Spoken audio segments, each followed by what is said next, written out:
Hi, welcome to the end of an amazing American Grotto meeting. I'm so excited to be here to speak with you. Thank you so much, NRMG, for having me. I'm a little bit nervous. It's been a long time since I've presented, but this won't be as scientifically riveting as the last presentation you saw. I'm a musician by trade and an artist. But I have a really interesting and cool story to tell you that begins here in Montana.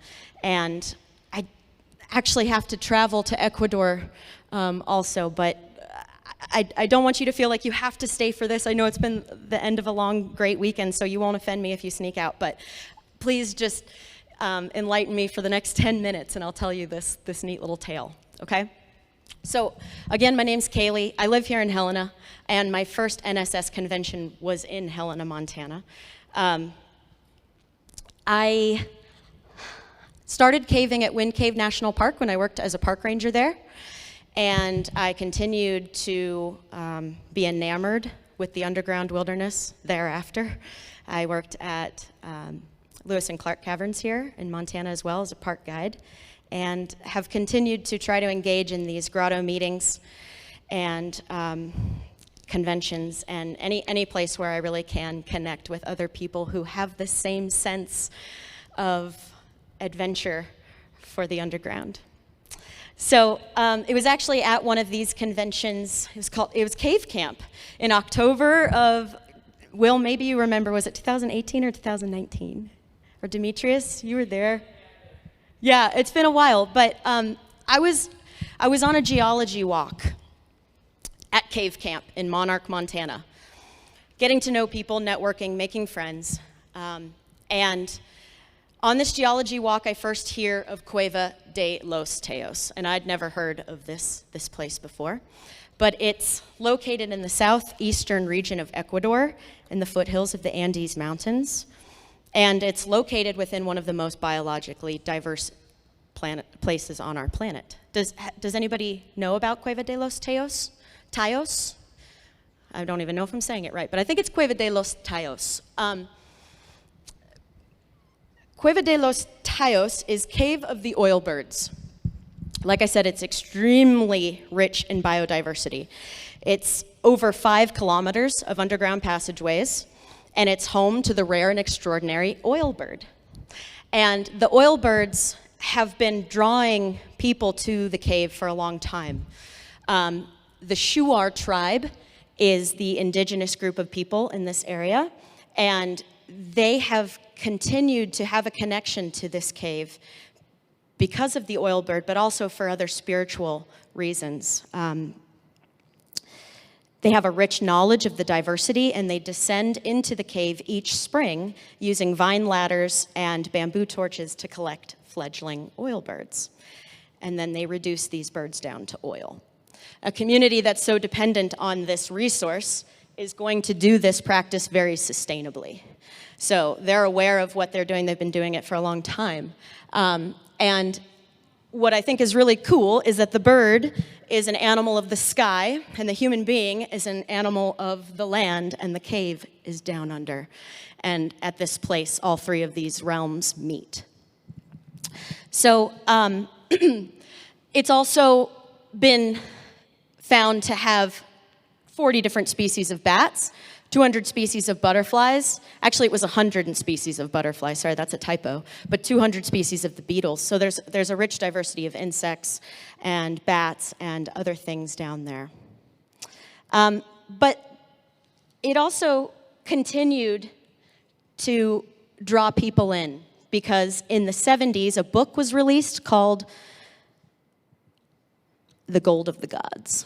And The Gold of the Gods was a book that Eric von Daniken released after he claimed that an explorer had discovered within the hidden depths of the cave a treasure trove of metal plates and sculptures that was actually theorized to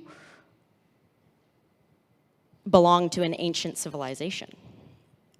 So this gold library, as it becomes known, really sensationalizes Cueva de los Teos And people are now suddenly very interested in its exploration. One particular gentleman was especially interested. His name was Stan Hall.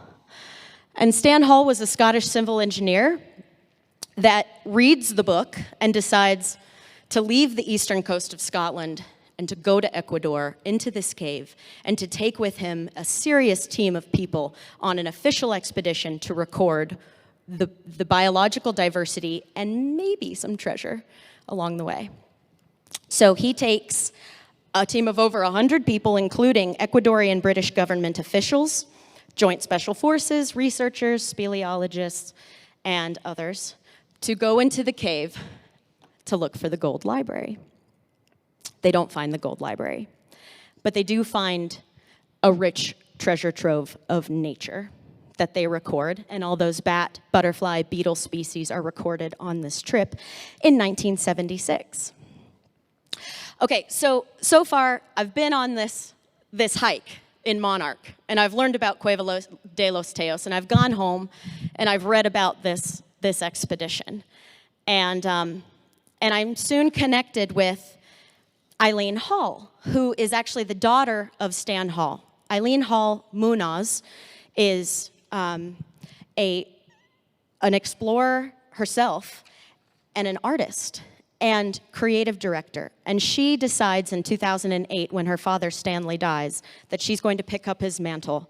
And she spends that point forward continuing to raise awareness of the Teos Caves and their conservation by partnering with reforestation, ecotourism projects, and conservation groups throughout Ecuador, and begins to try to realize Stan Hall's dream of a protected future for Teos. So her website is teos.org, and I really encourage you to go to it because you can learn about her mission in this cave.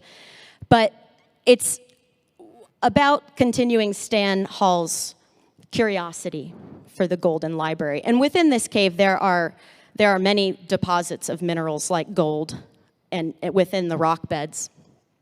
And to support the ecological work of protecting the Teos Cave, as well as other endangered and biodiverse ecosystems across Ecuador. But here's the bit that really gets me. Through art, music, and film, they aim to connect people to the spirit of this extraordinary place, to share the lessons it offers, and to guide audiences into deepening their relationship with nature. This is the next spark for me as an artist and as someone who writes music about natural places and uses that as a method for inspiring stewardship of the natural world, as I did as a park ranger and cave guide. I see that this person is doing this for the caves, and I'm intrigued. And so I reach out to her, and it come to find out that my own grandfather was on the expedition in 1976 to Cueva de los Teos. And it's pretty cool because I didn't know my grandpa was a caver. I knew he was other things. He was an astronaut, he was a pilot, he was an explorer, certainly. But I didn't know he was a caver. So I find this out, and I connect with Eileen, and we both are so passionate about inspiring others to care for this planet in any way that's possible, through art, through music, through film, through connection with our people and our land. And it just really resonated with me as a neat little story to share, because it was with the Northern Rocky Mountain Grotto that I first learned about this incredible place on Earth. And it's through this organization and others like it that I continue to learn about incredible places on the Earth.